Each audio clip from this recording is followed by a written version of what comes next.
Bien, nous voici maintenant à l'heure de regard croisé. Ce soir, on va parler du Sénégal, où le climat reste toujours très tendu dans le pays en raison de l'affaire Ousmane Sonko. Au niveau de la Côte d'Ivoire, Ahmed Bakayoko est-il dans un état comateux? C'est une question qu'on va poser ce soir. On restera toujours en Côte d'Ivoire pour évoquer les résultats des élections législatives du 6 mars dernier. Les premières tendances confirment que le RHDP, le parti présidentiel, rafle le premier siège. Et puis le Togo, la réunion du groupe de transition, du groupe de soutien à la transition malienne. Cette réunion s'est tenue à Lomé, donc ce lundi 8 mars également, journée internationale des droits des femmes. À toutes les femmes du monde, qu'est-ce qu'on va souhaiter? Une bonne journée à vous. Comme moi j'aime le dire, les femmes ont déjà des droits, elles ont des pouvoirs. Je ne sais pas s'il est encore nécessaire de leur rappeler ça, mais en tout cas, bonne journée à toutes les femmes. J'aurais aimé faire un plateau féminin aujourd'hui, sauf qu'il n'y a pas beaucoup de femmes qui s'intéressent aux questions politiques. Ce n'est pas faute d'avoir essayé. Le plateau, il est masculin. On va quand même présenter Jérôme Sossou, Triangle des Enjeux. Bonsoir, Jérôme. Oui, bonsoir, Samuel. Bonsoir, très cher grand frère Adam Blenou, je crois que c'est ça. Bonsoir, chers panélistes. Je voudrais profiter de l'occasion pour dire merci à ma maman qui m'a donné la vie, qui s'est véritablement battue pour moi jusqu'à ce jour. Elle continue de le faire. Je dis merci à ma femme qui est avec moi, qui me fait à manger tous les soirs au moment où je suis peut-être quelque part dans la ville en train de me battre. C'est elle qui a donné naissance à mes 3 jolis garçons. Je lui dis merci et je dis félicitations à toutes les mamans, à toutes les jeunes filles, nos enfants filles, etc. Que bon Dieu les protège, surtout celles qui sont aujourd'hui en travail, qui vont aller donner une naissance, que Dieu fasse en sorte qu'elles donnent facilement vie à ces enfants-là.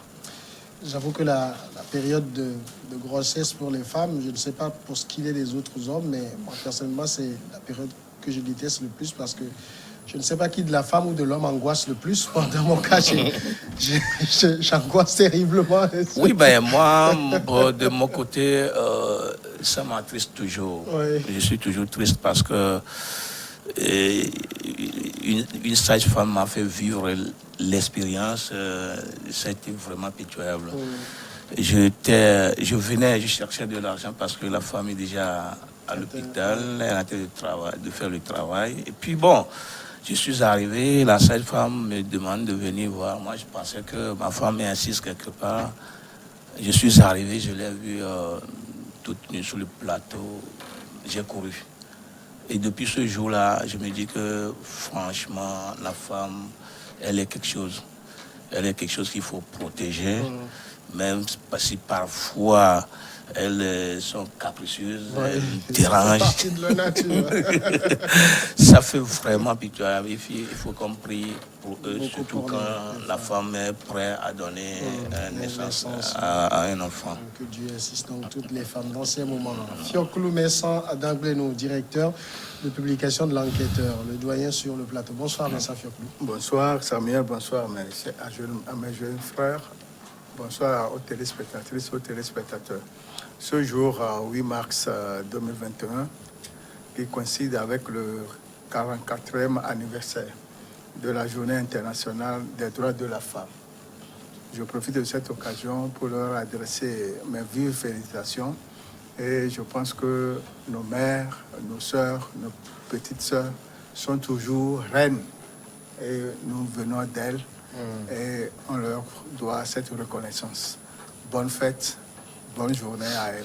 Merci beaucoup. Et puis, Akleso Essor, consultant en coaching et politique. Bonsoir, Akleso. Bonsoir, Samuel, et bonsoir également à mes confrères, s'il faut le dire ainsi.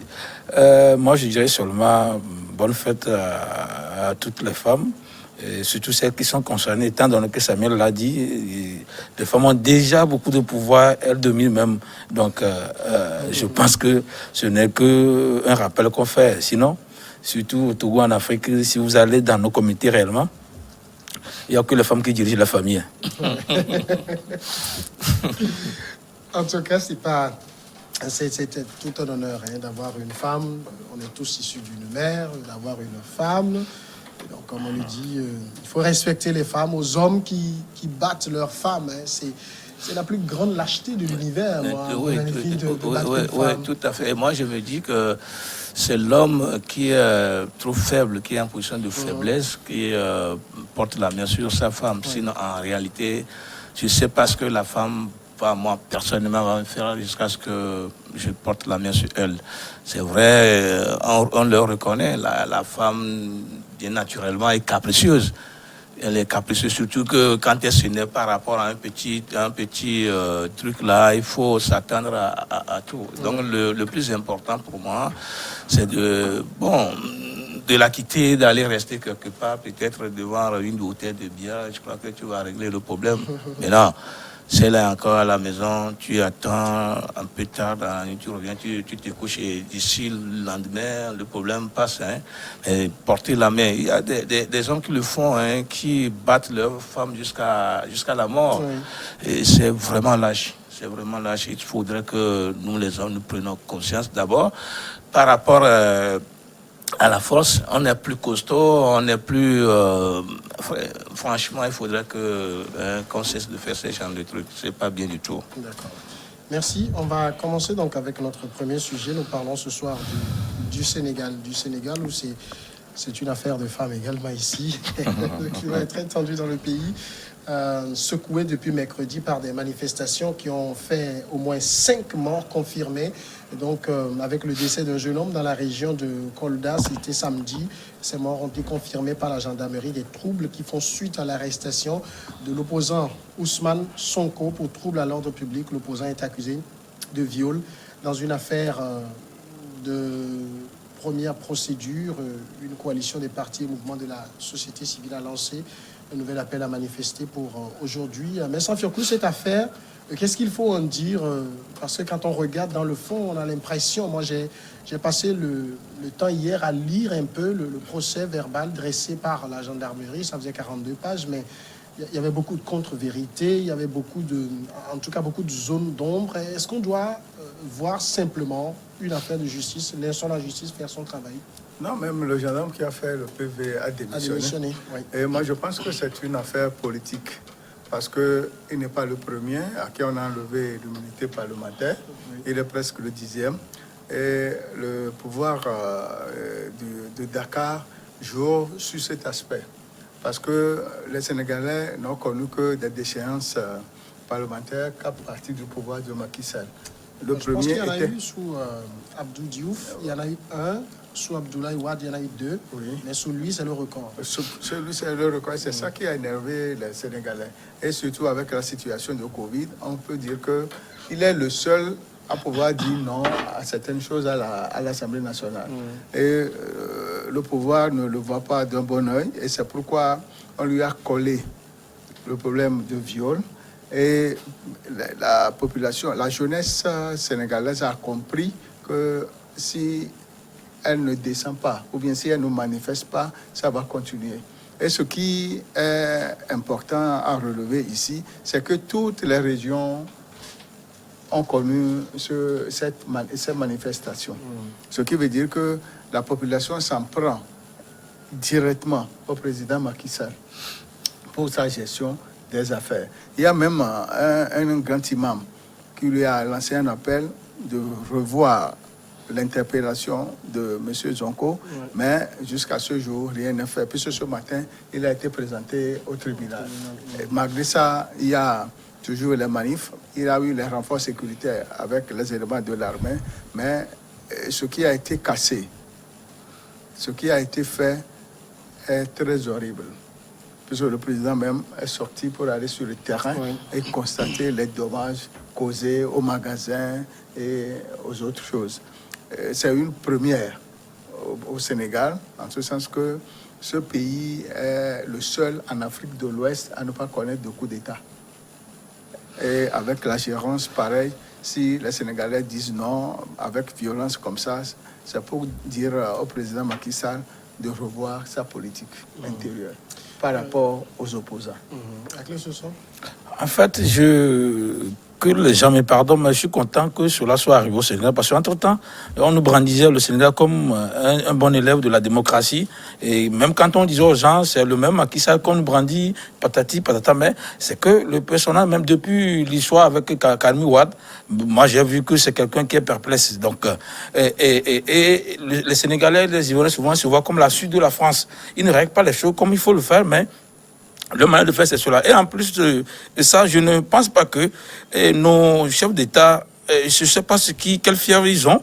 Quand il y a un opposant que tout le monde apprécie, ils essaient de passer par tous les moyens, tous les chemins pour lui créer des problèmes. Parce que dans cette histoire, si le viol a été commis, parce que j'ai eu la patronne de la fille concernée a démenti cela. Donc je ne vois pas pourquoi on ne prend pas en compte ce que la patronne dit pour voir d'abord l'historique de la personne. Même on fait. Est-ce que c'est quelqu'un de crédible? Ils n'ont pas fait. Eux, ils s'attellent à cela parce que le dernier opposant s'est allié à Macky Sall.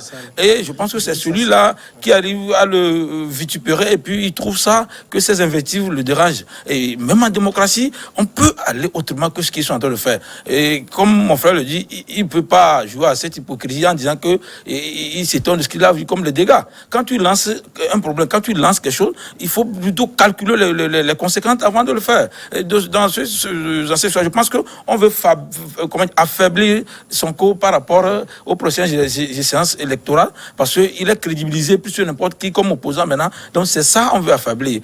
Et je me suis dit que ce n'est pas bon pour la Côte d'Ivoire, mais ça révèle le Sénégal plutôt, mais ça révèle l'insuffisance de la démocratie chez nos chefs d'État. D'accord. Alors ici, quand on regarde en fait dans l'affaire, vous pensez qu'il y a eu une sorte de main politique qui avait voulu se débarrasser d'Ousmane Sonko avec cette affaire? Bon, ça peut être vrai, tant plus que Ousmane Sonko est un poids lourd, dans la politique sénégalaise, et surtout lorsqu'il va se positionner par rapport aux échéances électorales prochaines qui arrivent à grands pas. Et moi, je me suis posé la question de savoir jusqu'où Macky Sall ira, s'il veut résister, s'il veut faire un bras de fer avec cette jeunesse. Si vous voyez vous faites référence à toutes les déclarations, vous avez vu Karim Wade a parlé de l'escalade de la violence d'État. Il y a Alioune Tine, défenseur de droits de l'homme, qui a appelé Macky Sall à écouter la jeunesse. Et surtout le médiateur de la République, Alioune Badara Cissé, qui a fait, malgré le fait même qu'il fait partie du parti au pouvoir, qui dénonce véritablement, qui demande à Macky Sall d'être à l'écoute de cette jeunesse. Et qui dit même... Il a dit, je cite, j'ai vu une jeunesse sans espoir, tout à jeunesse fait, qui ne sait plus à quel sein se vouer, et si nous n'y prenons garde, le couvercle va sauter. Éminemment. Tout à fait. Et puis, plus loin, il disait que la jeunesse leur avait donné le pays pratiquement il y a 12 ans et qui sont véritablement en mesure de leur retourner en réalité ce que la jeunesse là avait voulu avant de leur remettre le pays. Et donc, ils n'ont pas droit à les menacer, à les terroriser. Et donc, moi, j'ai trouvé que cette déclaration-là est très pertinente, surtout que le médiateur de la République est un membre influent du parti au pouvoir. Et donc, je crois que Macky Sall devait être à l'écoute de la jeunesse, puisque jusqu'à ce jour, les manifestations ne tarissent pas. Et puis encore, on a appelé à fermer les écoles pour une semaine, les magasins, les entreprises ont fermé. Et puis encore, il y a des mouvements qui s'annoncent sur 3 jours. Vous voyez qu'on ne sait pas comment est-ce que cela va aboutir, à quoi cela va aboutir, on ne sait pas comment ça va évoluer. Donc moi, je crois que, comme tout le monde appelle Macky Sall à parler, à écouter la jeunesse, je ne sais pas en tout cas ce qu'on met à écouter la jeunesse, ou je ne sais pas encore ce qu'on voudrait que Macky Sall dise, mais toujours est-il que il est important aujourd'hui que Macky Sall reprenne la main, qu'il parle à la jeunesse, qu'il les rassure. Sinon, le Sénégal est parti pour quand même comment appelle-t-on, capituler. Oui. Sincèrement, si Macky Sall ne fait rien, parce que la tension que moi je suis en train de voir sur toute l'étendue du territoire, attention, il y a danger. Alors justement, Vincent Fioclo, est-ce que cette affaire Ousmane Sonko n'est que, j'allais dire, ce dossier sur lequel est venu se greffer une colère, la colère d'une jeunesse sénégalaise qui est déçue par la politique de Sall? Le nœud du problème est ceci.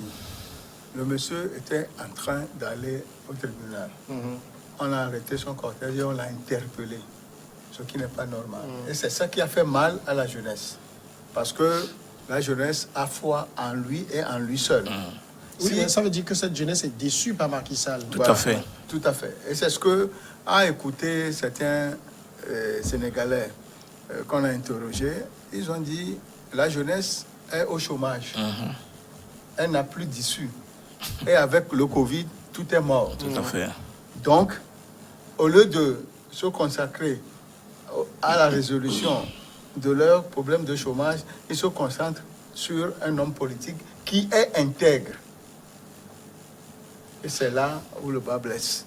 Ce qui veut dire que la jeunesse a foi en Sonko et il est le seul sur qui elle compte. Et c'est un faux pas. Ce qui s'est passé du 3 au 6, là, c'est un faux pas du pouvoir. Le pouvoir a lancé le caillou, mais ça n'a pas atteint l'objectif. Plutôt, ça a énervé les gens. Est-ce qu'il est possible pour le régime de Macky Sall de reprendre la main et comment? C'est possible si on s'en prend seulement à l'événement qui s'est passé avec Sonko.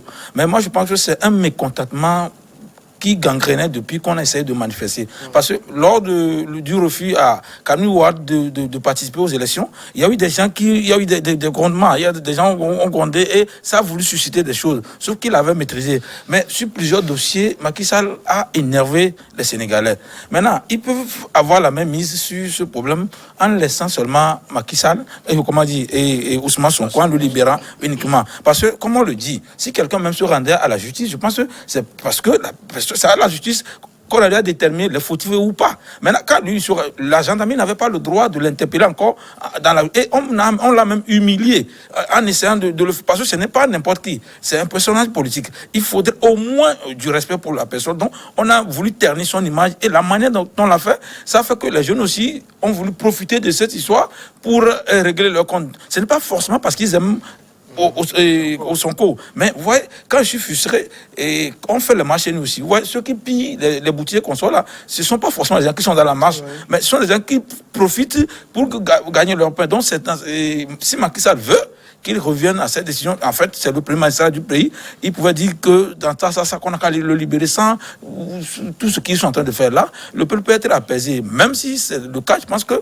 ça aura des répercussions aussi sur les prochaines échéances électorales. D'une manière ou d'une autre, le peuple sénégalais est décidé.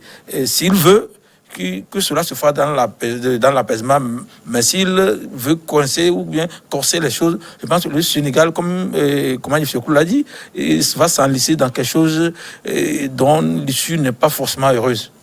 Alors, on va tout à l'heure le temps d'aller à la première pause et on revient dans quelques secondes.